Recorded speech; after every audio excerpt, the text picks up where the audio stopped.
Keenan, nice to meet you. Welcome at Full Force Festival. Thank you very much. How are you doing today? Yeah, good. Yeah? Bit tired. Long journey. We flew, we played in Manchester at Outbreak Fest yesterday. Yeah. So we flew overnight. We had 2 hours sleep. A layover in Frankfurt on the way to Berlin from Manchester, which doesn't really make sense, but... So thank you for being here. No worries. We thought we talk about your gear you use and why. So maybe let's start right now with the guitars. Yeah, so I'm using Jackson guitars. Shout out to Jackson Guitars. Yeah. Tim HB at Jackson's amazing. He hooks me up with everything that I need all the time, so it's perfect. And they just brought out these new, the new Made in Japan series, Dinkies.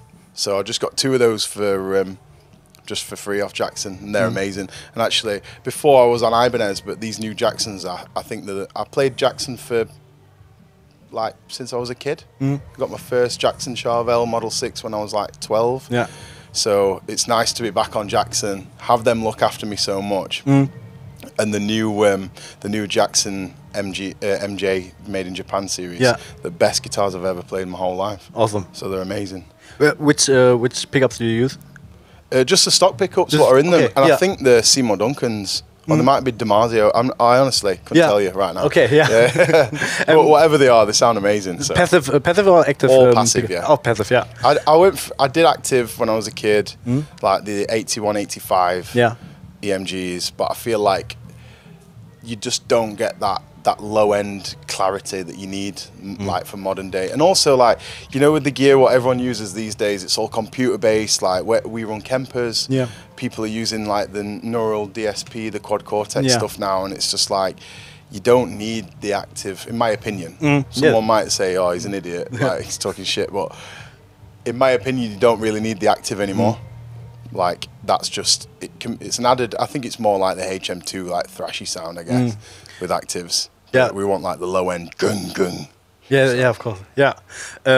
You said three guitars you use at a set? Yeah. So two of the Made in Japan series, and one of them is a brand new concept series soloist, and it's amazing because it's actually the color scheme. It's like a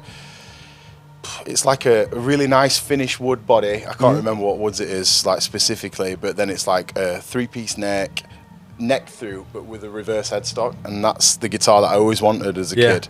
Nice. And you couldn't buy it off the shelf, and I think for a good 4 years, Jackson didn't make any reverse headstock guitars like in the S shape, unless you got one from the custom shop.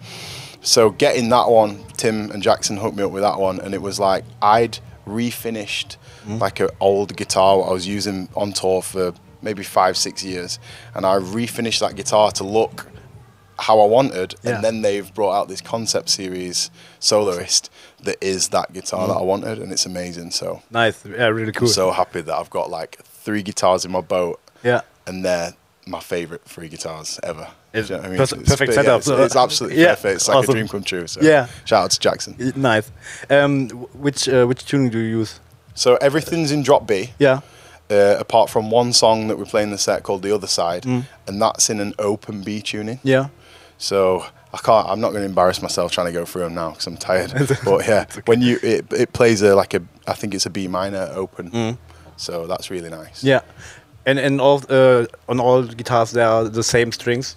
Yeah, so I'm using D'Addario, and they are 13 to 62 gauge, and I've got a wound G, but I might change that up for a plain G just for some of the pinches and some dive bombs and stuff. You don't get the nice harmonic for your dives on that with the wound G. So. Nice, yeah. So let's talk about the amplifier. You said you use Kemper. How long do you use Kemper? So we've used Kemper now for maybe 5 years, I think. We did a tour with Despised Icon. Yeah. And we were in Poland, and I used to play 6505. Josh had a 5150. And we're in Poland, and there was power issues, and it dipped down, and it came back up, and it was like sending the amp from clean to like massively overdriven, where not even the noise suppressor would keep it clean. It was squealing everywhere, and it was like on that tour we realized that if we have one bad show on a tour, out of say if we're on tour for 30 days, 30 shows, if we have one bad show or two bad shows or three bad shows, it's three bad shows to us. But to the fans that come to watch us, it's the one show that they came to. Yeah, of course. And we played, and it sounds crap.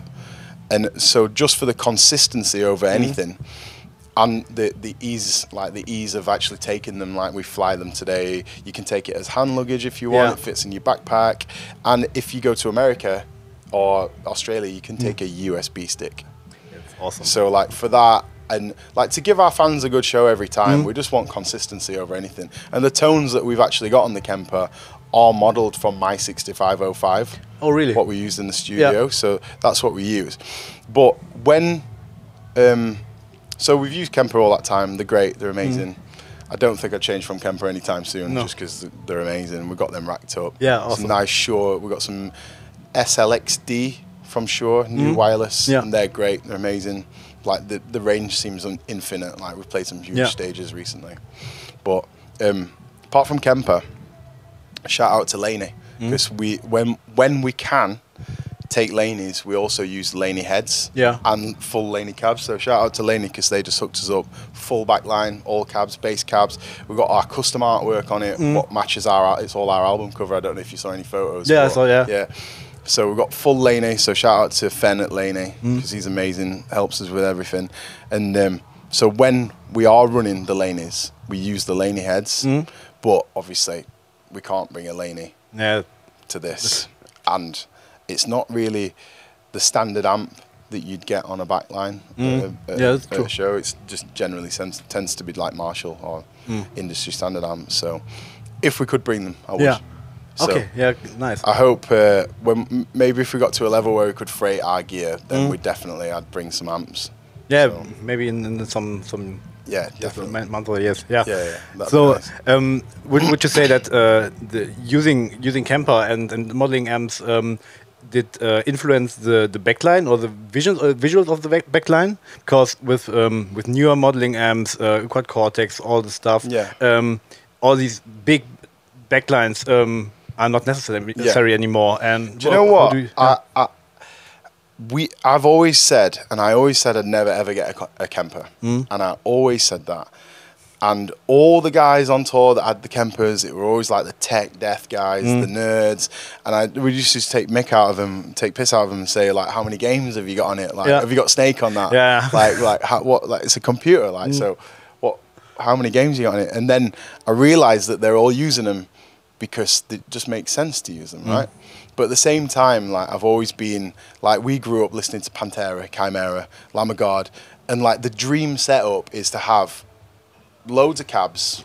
Of course. Like I always reference it. What is it? I think it's '91, Pantera, Moscow. That show where it was like AC/DC, Metallica. Yeah. And it was like nearly 1 million people. After the dissolution of the Soviet Union or whatever, and like that show there, that's my dream setup. So it's like 3 cabs high, like 8 cabs wide on both sides, and then you've got all your bass stacks in the middle, and it looks amazing. You're actually using real heads, and that's the dream setup. But I guess now, with how expensive it is for younger bands to get out and play and not sound terrible, not having to use rental backline, I think it's great. Like the digital world allows them to get out and do it without breaking the bank to do it. You know, like because now flights are expensive, extra baggage. I mean, it cost us. We booked an extra bag on today. It was like £80. So quite a lot. Yeah, my head probably weighs 15-20 kilograms. So that's one bag, but you can't fly it on its own, right? You need it in a box to keep it safe, and then you're talking it's overweight, so you've got to pay an overweight charge, or you can't take it, you got to freight it. So, or you drive everywhere, and it's expensive. Yes, I think it's an awesome chance for smaller bands to be flexible and to play everywhere with the same quality. Exactly. So it's it's a big point. And I think now that we're in a digital world, you only have to listen to the quality and the standard of music being produced, and you realize that you can't necessarily keep up with that quality, replicating it live, and people think you're as good as your record because you can't get that sound consistently. Yes, of course. And talking about your sound again, you said you use the sound or the setting of your old tube amp. Yeah, the 6505. And did you talk or manage the sound at its whole, so with your bandmates? Yeah. So what we did is we went into the studio to record our new record, and we sat down. We took I got a 6505. I've had it for 10 years. I've never revalved it. It runs super hot. Like, I'm sure you could cook some eggs on the top of it or whatever when it's been on for a while. Like, it gets really, really hot. And it sounds so aggressive. Even the guys in the studio said they'd never heard one that sounds like my 6505. But everyone says that, don't they? But it does sound good. We took that in. We took a Framus Cobra. That's I think Killswitch and Gaze used to use Framus Cobras. We used like a diesel VH4, a Mesa Boogie triple rectifier, and we lined everything up and we modelled them all. And we're it's an amazing studio, right? So they've got SSL consoles and Neve preamps and all that kind of stuff. So it's like, if anything, it's going to get a better sound than the amp is producing, because you can record it exactly how it sounds. So we did that. We A and B'd them, and we blindly. So that Jim, who does all our audio engineering, Jim and Carl at Treehouse, shout out to them guys, they basically made us do a blind A and B and choose which one. Yeah.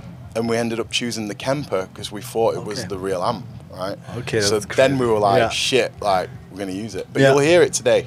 Like, that's awesome. Yeah, that's the tone. That when we fly, that's what tone we use on the Kemper. And crazy. And that's, it sounds so heavy. It's crazy. Awesome.